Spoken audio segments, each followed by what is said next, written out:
అల్లావుద్దీన్ అద్భుత దీపం. మాంత్రికుడు అల్లావుద్దీన్ను కలయుట. ఒకనాడు ఒక మాంత్రికుడు ఆ ఊరికి వచ్చాడు. పిల్లలతో కలిసి బజార్లో ఆడుకుంటున్న అల్లావుద్దీన్ని చూశాడు. వాడి వాలకాన్ని జాగ్రత్తగా పరిశీలించాడు. తనకు కావలసిన కుర్రాడు అతనేనని, తన కార్యము అతని ద్వారానే సాధించుకోవచ్చని గ్రహించాడు. అక్కడే ఆడుకుంటున్న మరో పిల్లవాడిని పక్కకు పిలిచి అల్లావుద్దీన్ వివరాలు తెలుసుకున్నాడు. అల్లావుద్దీన్ దగ్గరకు ఎంతో పరిచయస్తుడిలాగా వెళ్ళి, బేటా, నువ్వు ముస్తాఫా కొడుకువి కదూ, అచ్చు అలాగే ఉన్నావు. మీ నాన్న నాకు అన్నయ్య, నేను నీకు చిన్నాన్ను అన్నాడు. అల్లావుద్దీన్కు అతను చెప్పిందంతా నిజమే అనిపించింది. సంతోషంతో మాంత్రికుడిని తన ఇంటికి తీసుకువెళ్ళాడు.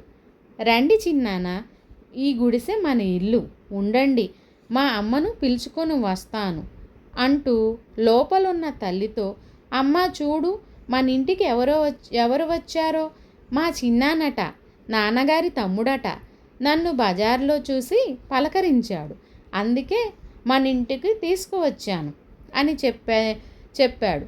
ముస్తాఫా భార్య అది విని నివ్వెరపోయింది. చిన్నాయన, ఎవర్రా ఆయన, నీకెవరు చిన్నాన్నను లేరే అంటూ తలుపు తీసుకుని బయటికి వచ్చింది.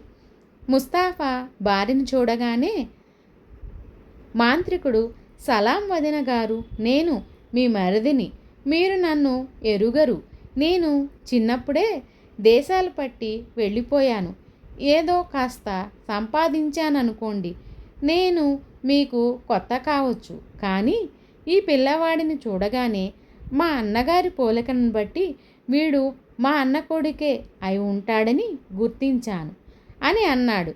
అంతా విని, అలాగా మరిది గారు, మీరు కూర్చోవటానికి కుర్చీ కూడా లేదు, ఇలా ఈ చాప మీద కూర్చోండి అంది ముస్తాఫా భార్య చాప పరుస్తూ.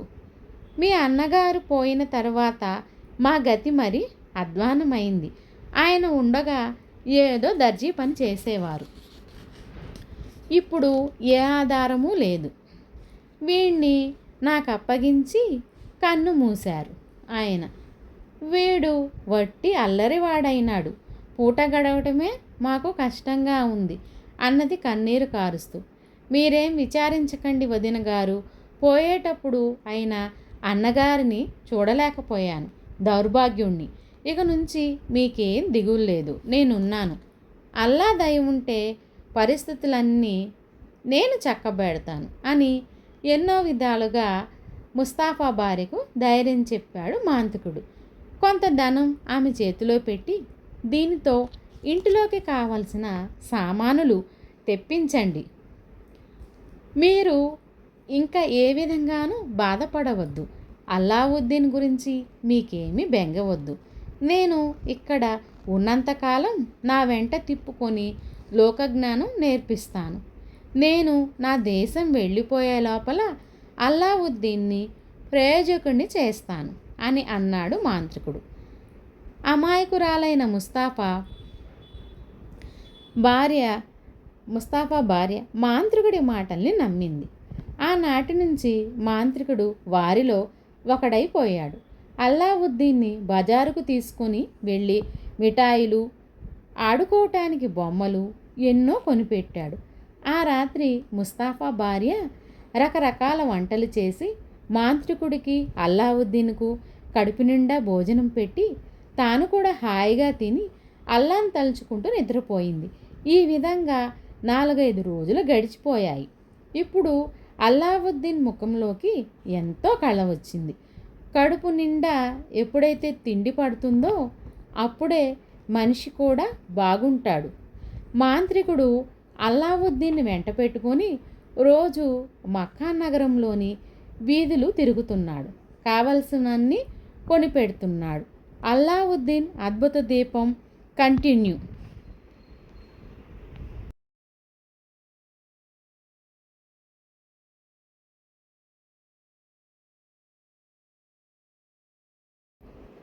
ఈ వీడియో కనుక మీకు నచ్చితే లైక్ చేయండి, షేర్ చేయండి, సబ్స్క్రైబ్ చేసుకోండి, కామెంట్ పెట్టండి.